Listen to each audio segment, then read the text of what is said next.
আসসালামু আলাইকুম ওয়া রাহমাতুল্লাহি ওয়া বারাকাতুহু। আমার প্রিয় সংগঠন বাংলাদেশ আওয়ামী লীগের সকল কর্মী সমর্থক ভাইদের দৃষ্টি আকর্ষণ করছি। আজকে আমি একটা পরামর্শ মনে করতে পারেন, একটু আলোচনা করতে চাচ্ছি।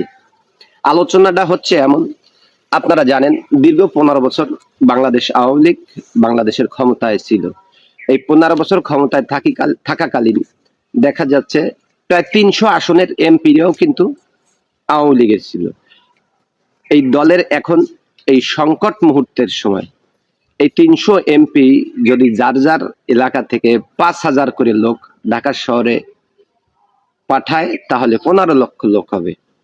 আর এই 15 লক্ষ লোকের সমাগম দেখে আগে যে জায়গা আওয়ামী লীগের সমর্থন ছিল না বললেই চলে, এখন সাধারণ জনগণ বলতেছে আমরা আগেই ভালো ছিলাম।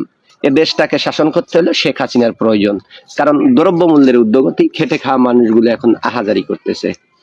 সব মিলে গিয়া এখন আওয়ামী লীগের পক্ষে অনেক সাপোর্টার আছে। তো এই সুযোগটা যদি এখন কাজে লাগানো যায়, তারপরে আপনি দেখেন বাংলাদেশের প্রতিটা জেলা উপজেলায় চেয়ারম্যান, ভাইস চেয়ারম্যান, মেয়র, তারপরে কাউন্সিলর, ইউনিয়নের চেয়ারম্যান, মেম্বার, এরা কিন্তু সব আওয়ামী লীগের ছিল এবং বড় বড় নেতাকর্মীও ছিল। তো সবাই যদি একসাথে সহযোগিতা করিয়া এই সময়টায় ঢাকা শহরে 15 লক্ষ লোক ঢুকানো হয়, আমি আশা করছি সাধারণ জনগণ স্বতঃস্ফূর্তভাবে এই আন্দোলনকে সমর্থন দিবে। এই আন্দোলনকে সমর্থন দিলে এই ফ্যাসিস্ট উপদেষ্টাদের, এই অবৈধ উপদেষ্টাদেরকে তাড়িয়ে দেওয়া সম্ভব হবে। তো আমার এই পরামর্শটা আপনাদের কাছে কেমন লাগলো, আর আমার এই পরামর্শের সাথে যদি আপনারা একমত হয়ে থাকেন, অবশ্যই ভিডিওটা শেয়ার করে দিবেন। কারণ শেয়ার করা দেওয়ার কারণ হচ্ছে আওয়ামী লীগের যে সমস্ত নেতাকর্মী আছে তাদের নজরে এটা আসবে।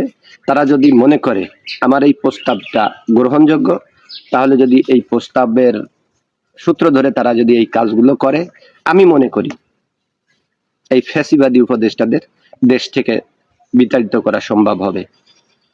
সবাই ভালো থাকবেন, সুস্থ থাকবেন। আসসালামু আলাইকুম ওয়া রাহমাতুল্লাহি ওয়া বারাকাতুহু।